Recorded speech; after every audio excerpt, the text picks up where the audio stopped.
Okay, so get this right. Someone is claiming they have photographic evidence of an alien abduction from Google Earth. Yeah, you heard that right. Google Earth. We're diving into this video. It's by Tyler from Secure Team, UFO enthusiast. And he breaks down this supposed evidence. And we're here to try to figure out, is this the real deal or a total hoax? Hmm.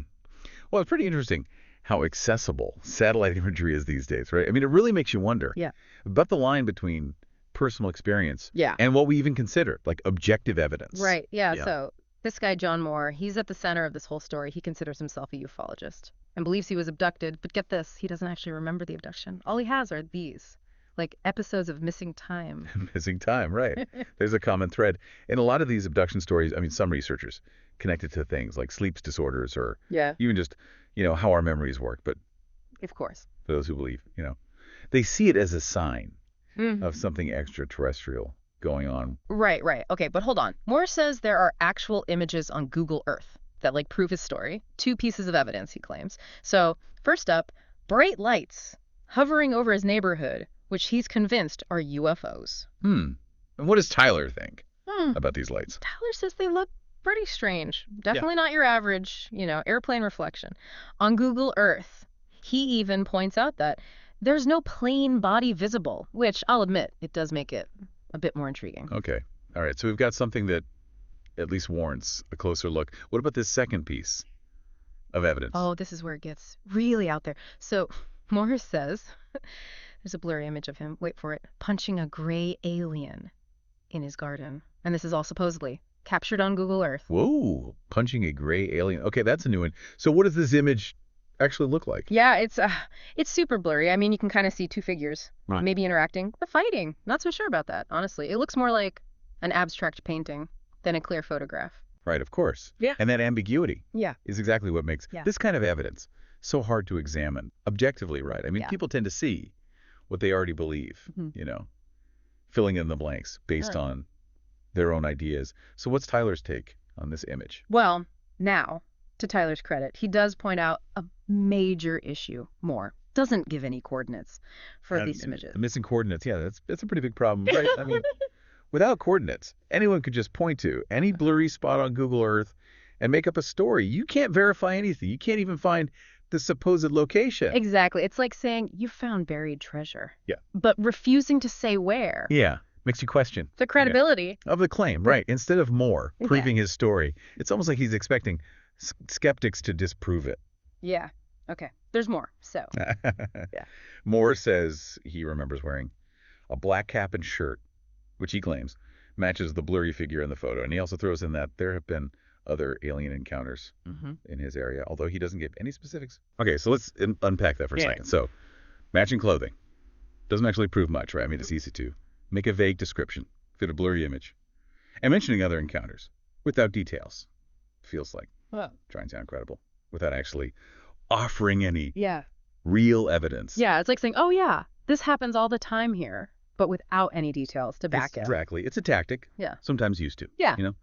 Make weak claims, seem stronger. You create this impression that lots of people have seen the same thing, but you don't actually have to prove it. So even Tyler, who's usually all in on UFO stuff, seems a bit skeptical about this particular story. But here's the twist.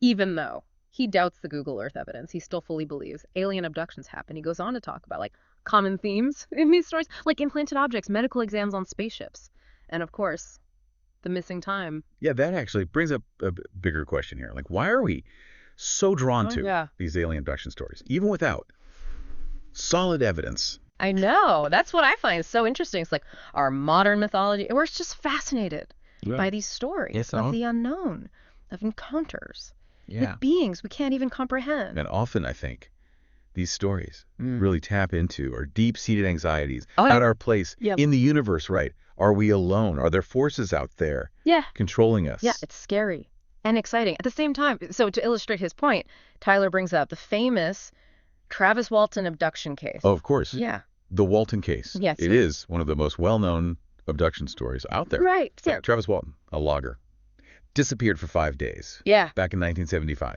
And when he reappeared, he claimed he was taken aboard an alien craft and experimented on. 5 days. Wow. What happened Well, during those 5 days? According to Walton, Mm. he was taken aboard the craft Yeah. and given a bunch of medical examinations. He described the beings as Yeah. humanoid with large bald heads and those, Yeah. classic black almond-shaped eyes. He said he felt terrified, like he was being Yeah. probed and examined against his will. Wow. Okay. So it's got all the classic elements of an alien abduction story. Right? The mysterious lights, the missing time, the medical procedures, the strange beings. Exactly. And those elements Mm-hmm. are what have made the Walton case Yeah. so lasting, Yes. so debated. But Yeah. before we jump into the details Hmm. of that case, I think it's worth exploring the role of Google Earth. and satellite imagery in shaping these kinds of claims. You're right. The fact that anyone can access these images from space has definitely added a new layer to these kinds of stories. Let's dig into that. Yeah, it's pretty fascinating how something like Google Earth, initially intended for geography and navigation, has become like this tool for investigating the paranormal, right? Which really highlights our desire Yeah. to find evidence of the unexplained, even in like the most mundane places. You're right. It's like we're constantly searching for patterns, for anomalies, for anything that might hint at something beyond our understanding. And with Google Earth, you can literally scan the entire planet from your couch. It's incredible. Yeah, and it's not just Google Earth, right? We have satellite imagery from various sources, constantly updating, capturing images of our world from all these different angles and perspectives. It's a treasure trove of data for anyone with a curious mind. Yeah.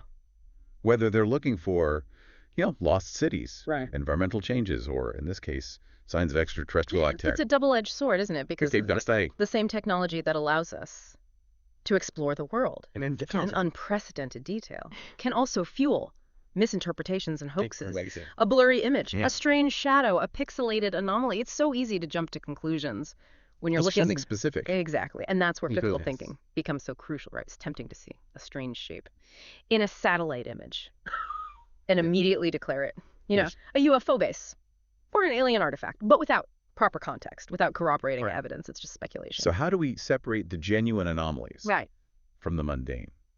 Or the deliberately misleading? What kind of approach should we take when we're evaluating these Google Earth discoveries? Well, first and foremost, skepticism is key, right? Don't just accept something at face value because it looks strange or mysterious. You really have to.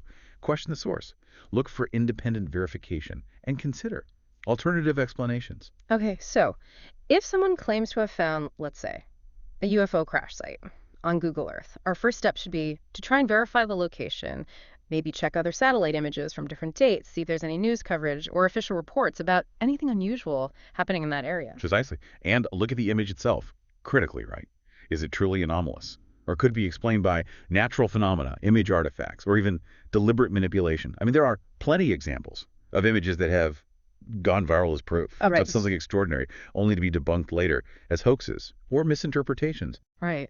It reminds me of that whole Face on Mars thing. Back in the 70s, people were convinced a Viking orbiter image showed this giant face carved into the Martian surface, fueling all sorts of speculation about ancient civilizations and alien contact. But then later, higher resolution images revealed that it was just a natural rock formation playing tricks on our perception. Exactly. Our brains are wired to find patterns, even where they don't exist. And when we're dealing with something as profound as the possibility of alien life, right? It's easy to, our imaginations run wild. Yeah.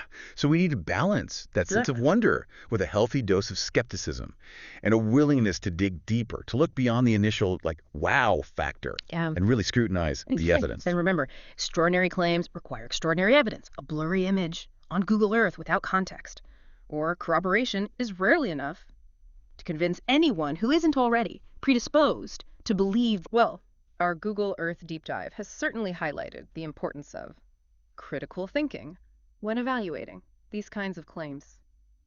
Now, let's shift gears back to the Travis Walton case, which, even without satellite imagery, has generated decades of debate and speculation. You mentioned earlier that Walton claimed he was abducted and subjected to medical examinations. What were those examinations like? According to his account, all descriptions of the medical procedures are quite vivid and somewhat disturbing.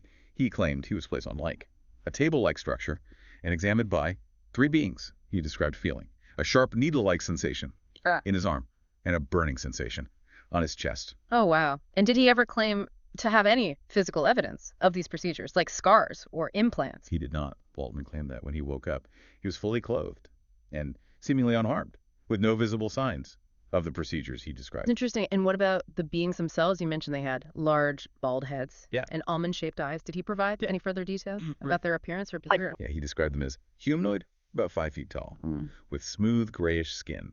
He claims they communicated telepathically and seemed to be, studying him intently. He also noted that they didn't speak, and their movements were fluid and almost robotic. It's like the classic image of the gray alien archetype, popularized in countless books, movies, and TV shows. It's fascinating how these archetypes have become so ingrained in our cultural consciousness. Indeed, yeah. It makes you wonder how much of alien encounters is shaped by these pre-existing cultural narratives and how much is based on, genuine firsthand experiences. It's a chicken and egg scenario, isn't it? Do these archetypes emerge from genuine encounters, or do they influence the way we interpret ambiguous experiences? It's a complex question, and one that researchers have been grappling with for decades, some argue, that these archetypes reflect, like universal psychological patterns, while others suggest they're simply products of our cultural imagination. Right.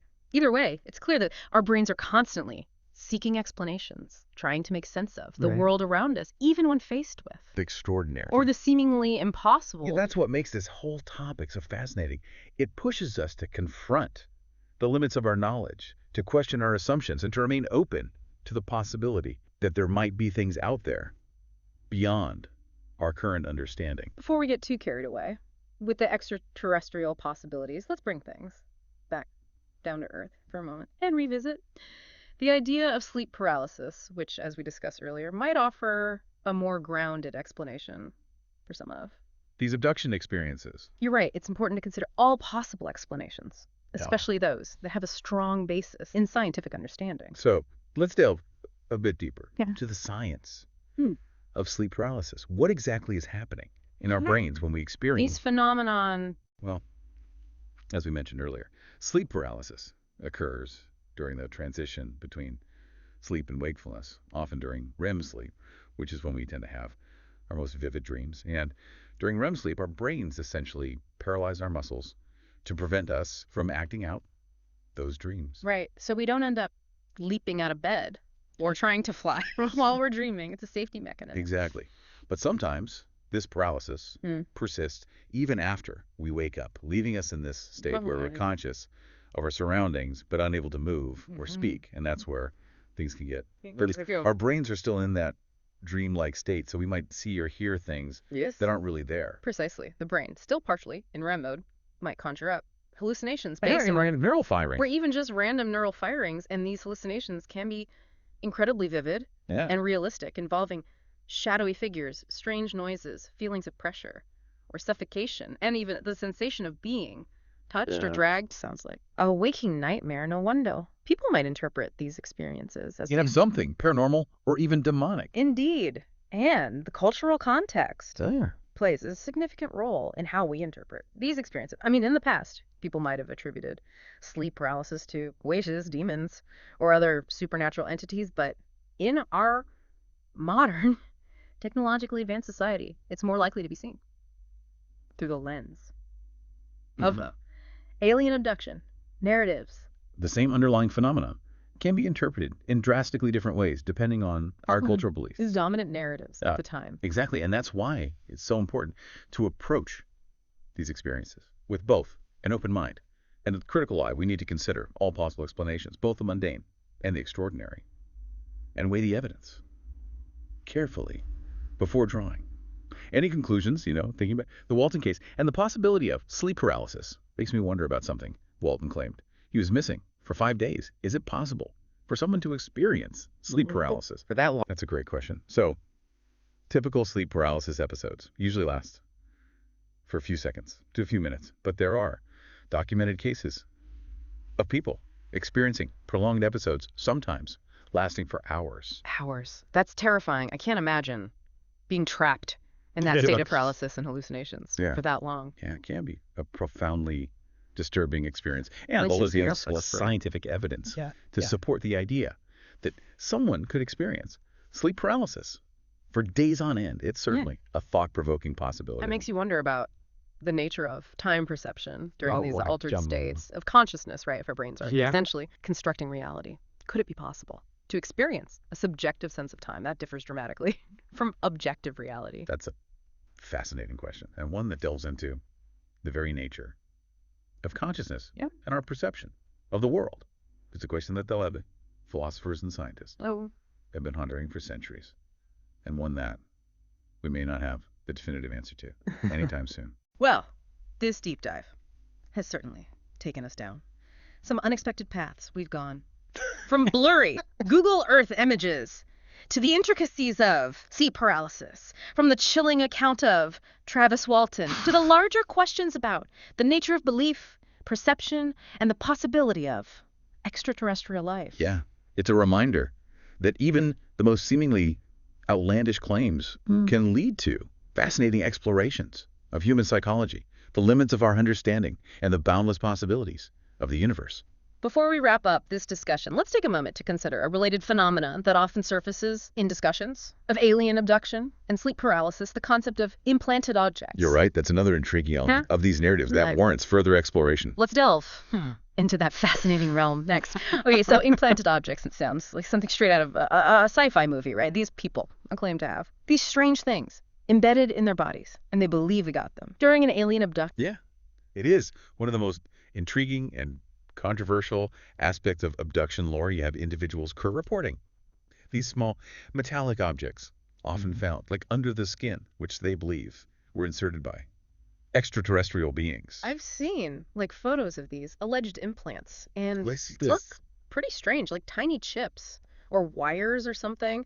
What do people say these implants are for? Well, the theories vary widely. Some believe they're tracking devices, allowing aliens to monitor abductees. Others suggest they're implants for communication, enabling some form of telepathic link.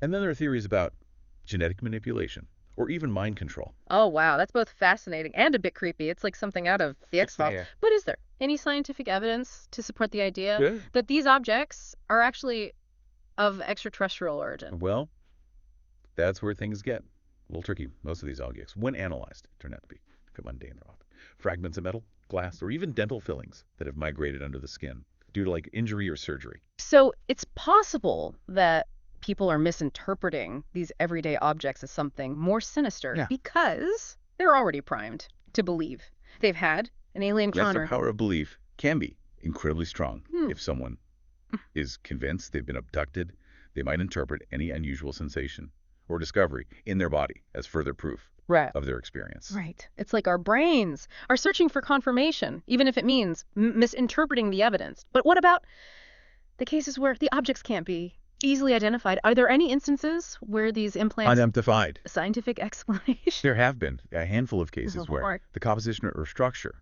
of the alleged implant has been difficult to explain using conventional scientific method. But even in those cases, it's important to remember that a lack of explanation doesn't automatically equate to extraterrestrial origins. It just means we haven't yet found a satisfactory explanation absolutely within our current understanding.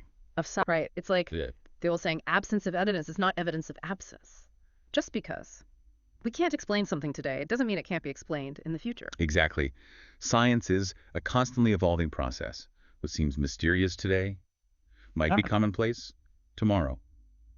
But that doesn't mean we should dismiss these claims outright. It's important to investigate them thoroughly with an open mind, but also a healthy dose of skepticism.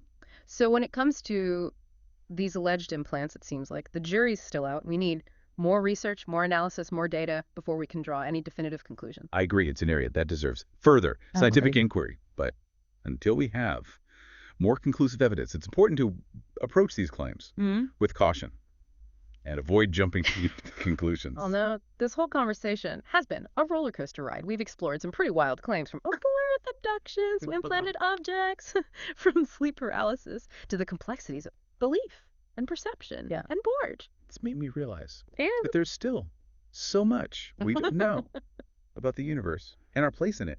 It is a reminder that even in an age of advanced technology and scientific understanding, there are still mysteries that elude us, phenomena that challenge our assumptions and push us to expand our horizons. It's both humbling and exhilarating, isn't it? The idea that there might be things out there just beyond our grasp waiting to be discovered. It is. And it's that Yeah. sense of wonder, that curiosity about the unknown, that drives us to keep exploring, to keep questioning, and keep searching for answers, even when those answers seem elusive. So, to our listener, thanks for joining us on this deep dive into the strange and fascinating world of alien abduction claims. We've covered a lot of ground today, explored some intriguing possibilities, and hopefully sparked some thought-provoking questions along the way. Yeah, and remember, the most important takeaway is this: keep an open mind, but don't check your critical thinking skills at the door. The universe is a vast and mysterious place, and there's still so much we have to learn. Until next time, keep looking up, keep exploring, and keep asking these big questions.